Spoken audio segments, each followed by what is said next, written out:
Hi there, everyone. It's Misty here from TheJollyFatElf. Happy Wednesday. Welcome to today's card. There's no in-person video today. I'm just going to go ahead and start crafting. So I am stamping one of the cupcakes from the Cupcake stamp set from Anthony's, which I will have linked down below. You should go pick it up because I've had so much fun with this stamp set. So if you missed it, on Thursday or Friday, I don't remember which day, I posted a video that said whoops. And basically, it was just me detailing how I had lost 5 hours of footage. So I had to completely remake the cards, which I told Anthony was kind of serendipitous because I was having a really hard time. Like, my idea would not translate to paper from my head. So I think it was serendipity that I had to redo it. Does it suck? Absolutely. But I ended up taking like Thursday, Friday, Saturday off. Filmed this on Sunday, took Monday off, and now I'm doing the voiceover on Tuesday, and you guys are going to see it on Wednesday. So, jeez. I haven't quite decided. I mentioned in that video, may go down to 2 videos a week. I haven't quite decided. I would really like to stick with 3 videos a week. Number one, just for consistency. And number two, as soon as we start my holiday card series, I want to make sure that I'm giving you as many options as possible, but we'll see. You can see I finally labeled my Chow markers. Thank goodness. Luckily, I have a silhouette and I was able to make a number for each side, and they worked and they're sticking so far. So yay for that. I really wanted a primary colored cupcake. Like, I colored this last week. This is a different one, of course, because I lost the other footage, but I colored it like this and I loved it. Now on that card, I did a gray cupcake liner and I just didn't like it. So on this one, I'm going to end up using light blues so it looks like it's almost white. And I am pairing this with a piece of designer series paper, or not designer series paper, pattern paper from Catherine Pooler that has some cherries on it. So that's why you see me color a more kind of turquoisey leaf, because that's the color of the stems on the cherry paper. So I brought in B000 and B000 to add some shading to this, or it's a B000 and B00, I don't remember. Anyway, to add a little bit of shading to this cupcake liner, but I wanted it to be white. So I'm going to bring in, this is the pattern paper I initially thought I was going to use. I do continue using that yellow, but I switch out the blue because it just wasn't bright enough. So I'm going to use my stitch shape circle from Stampin' Up! To cut out the cupcake. And then here I couldn't decide if I wanted blue or if I wanted red. So both of these are from My Favorite Things. I'm still using the cardstock that I got from their kit that I got a couple of months ago. So I'm running this through my Gemini. Someone asked me about my favorite die cutting machine. This is it. If you are able-bodied, you may enjoy the new one from Stampin' Up!, a Cuttlebug, a Big Shot. But if you're someone like me who has limited abilities, you might want the Vagabond. I can't remember what else is out there, but I like this. This is a Gemini Junior. Keep it on my desk. I can reach it pretty quickly and easily. So that's the one I like. I do have the big one, which I also like.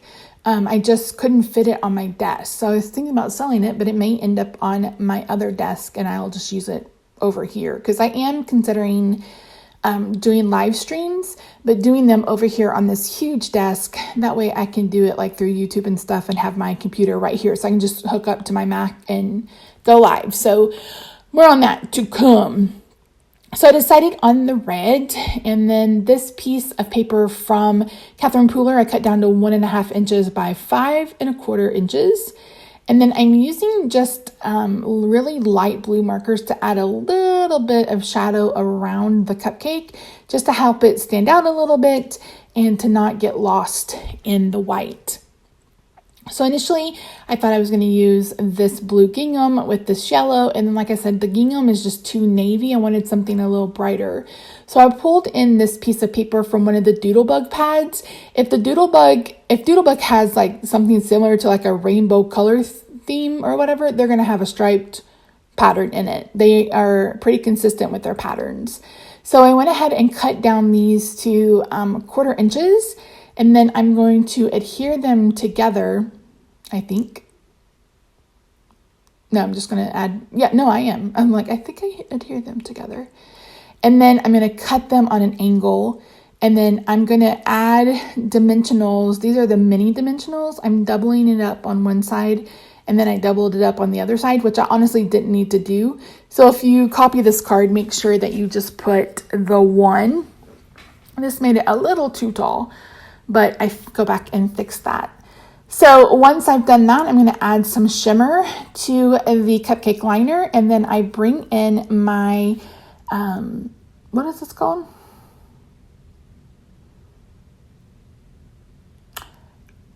I completely lost what those are called. You guys know what it is, right? What is that called? Oh my word. Anyway, here's a look at the finished card. What is that called? Oh my gosh, I forgot. Okay. So this card, we are using these Crayola, or I'm using these Crayola Super Tip markers. Any Crayola marker that you have, you can use to watercolor with it because they are water-based markers. So this is the Super Tip. I got it on Amazon. It came with 100 colors. Do you need this big one? No. I mean, whatever you have at home or whatever your kids have at home is going to be perfect. So I just did this in slow motion, slowed it down so you guys can see what I was talking about. And then I took all of these out and I put them in a different container. That way I could put it on my shelf with my watercolors, and it's all together. So what I've decided to do, there is the look at the container, and I just got that on Amazon. So what I wanted to do with this paper or this card is I wanted to do where I embossed in white the cupcake and 2 of the bows. So that's what you're going to see me do. This is a piece of the Tim Holtz watercolor paper. I completely forgot that this is 5.5 by 4.25, or I would have cut it down first. So this ends up not having a mat. It just goes down flat. So if you want it to have like the look of a mat, make sure you cut it down. So I'm just using an anti-static tool, and then I'm adding my embossing powder, and then I'm heating it up. Now you don't want to wait till the whole thing is finished before you melt the embossing powder, because you will probably knock some of it off. And plus you kind of need to be able to see a little bit. This was really, really hard to see. But I managed to do it. So I'm using my Stamparatus. If you've stamped the stamps enough time, you probably wouldn't even need to do this. You could probably just use an acrylic block. But I always like, oh, I'm just gonna stamp with a block, and then I always tend to mess it up. So this is what I just chose to do. And I'm trying to keep it as random as possible. And I'm just adding the white embossing powder, and then I'm heating it with my heat tool until it's done. So not a whole lot of steps there, but something that ended up being really, really easy. After that, I'm going to go ahead and start coloring. So I have a Wink of Stella pen. That's old. There you can see the pattern. And I have just filled it with water. And then I'm just sprinkling coloring on the marker color to an acrylic block. And so that's kind of like my palette. And then I'm just picking it up with this Wink of Stella that has water in it. And I'm using that to color so I've tried to do frosting, a cupcake liner, and a bow with each color. It didn't work out for all of them, but that's what I tried to do. After I did the pink, I went ahead and did the cupcake portion, and I went ahead and did brown just because that way you could see what it is. And if you mess up, the great thing about this is that you can use, that's a baby wipe, you can use a towel, whatever you need to do to pick up the watercolor. So this is green, and again, I'm trying to do a cupcake liner, a cupcake frosting, and then a bow. And like I said, if you get too much water, you can just pick it up and use your paper towel, whatever. So just make sure that you're wiping off your Wink of Stella pen between things. So I would encourage you to use a dropper to do this, but all you have to do is squeeze the Wink of Stella pen to pour water in it. And it doesn't need a whole bunch. It just needs a little bit. So here I've tilted the piece of paper towards my face so I could see what I was doing. So that's why it's on a bit of an angle. And the reason why I love coloring like this is because you end up with a really pretty shimmer, because these Wink of Stella pens, or any of the shimmer pens, once the fluid inside evaporates, there's still a ton of shimmer and glitter left inside. I mean, I've been using this pen this way for probably 3 years and it's still going strong. I just add water to it and there's some shimmer left. So I really, really enjoy it. So like I mentioned, any watercolor or any Crayola marker will work for this. It really, really will, as long as they're not those ones that only show up on paper. You know what I mean? Any ones that you can use on paper, whether they're washable or not, can be used to watercolor. So that's a question that I got, and someone mentioned it with Cupcakes, which I will talk about in a different video, the difference between the two. But for watercoloring, I mean, that's mainly the big difference. Cupcakes are an alcohol ink, and Crayola are a dye ink. So think of them like your dye-based ink pads. It kind of works the exact same. So here I brought in a little bit of orange. I kind of wanted a deeper coral, but I couldn't really find one in these. So once it dried, I went back over and darkened up some of the areas with the markers. And that's another tip. So like if you wanted to add more dimension, if you wanted to make this, you know, a bit more like shading and stuff like that, just wait till it dries and you can absolutely do that. I just added some quick coloring for this Emboss-resist technique, and I really, really love how this card turned out. Like, I was like, okay, yeah, I like it. It looks good, and it's very, very sparkly. It's very, very shiny. It's hard to kind of see it on camera, but in person, it looks really, really shiny. And if I can remember, I took a little bitty video clip of me doing that, so I'll try to remember to put it in this video. We'll see. So once I add color to all of the bows, etc., I'm going to go ahead and bring in a paintbrush, and I'm going to add a blue background to the card because I wanted it to have a background. Now, my mistake with this is the size of my paintbrush. I should have brought something in a little bit smaller, but there you see me bring in a blue, and I wet it as wet as I can get, and then I took it off camera to wet my paintbrush. And I should have used something just a little bit smaller so I had a bit more control. These are just some paintbrushes I picked up on Amazon. You don't have to invest in anything too expensive. But if I had something a little bit smaller, I could have done the detailing a little bit easier. You'll see that a couple of like the bows, and I think I may get some blue on one of the cupcake liners, kind of smeared a little bit. So a couple of them a couple of them ended up with a little bit of blue on them, but that's okay. And then you can see down there where that green bow is like touching the pink icing. One of these days I'll get better at making these backgrounds. So once that's done, I'm going to go ahead and bring in my heat tool, and I'm going to dry this as much as I can. Now, you don't have to do this step, especially if you don't have a heat gun. You can leave this on your desk to dry, but I just wanted to speed it up. So I just used my heat tool, and I did the front until it looked like it was dry, and I kept it moving because I didn't want to reactivate the embossing powder. So that's all you need to do. And you could also like tape this down to a clipboard, and you could have avoided some of that warping.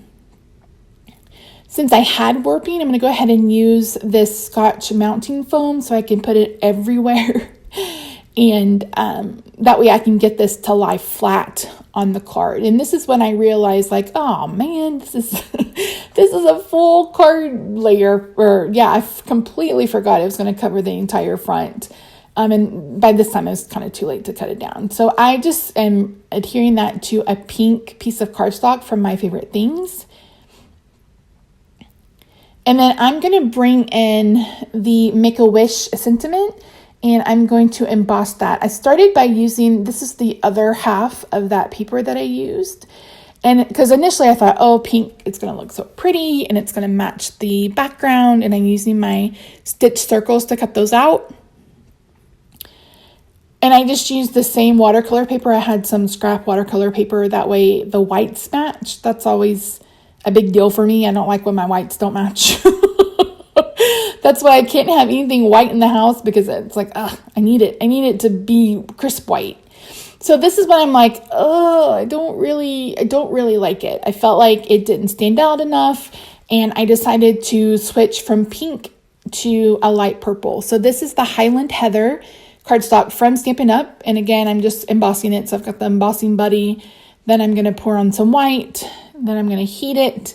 Then I'm going to cut it out, and then we're going to get it adhered to the card. And I really like this so much better than the pink.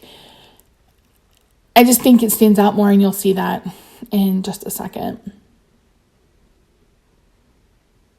But once I get that adhered, that's it. I thought about adding sequins. I thought about adding Nuvo drops. I thought about adding, rhinestones or enamel dots. And I decided just to leave that background as is, because it's so sparkly and pretty all on its own. I didn't want to detract from anything in the background. And that's why I tried to keep the sentiment as simple as possible.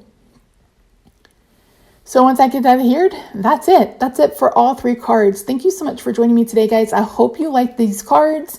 Let me know which one is your favorite in the comments down below. Don't forget, I did post the real-time coloring if you're interested in seeing how I colored on that first card. But yeah, guys, thanks so much for joining me. I hope you have a fantastic day, week, night, month, year, wherever you are, and I'll see you in the next video. Bye for now.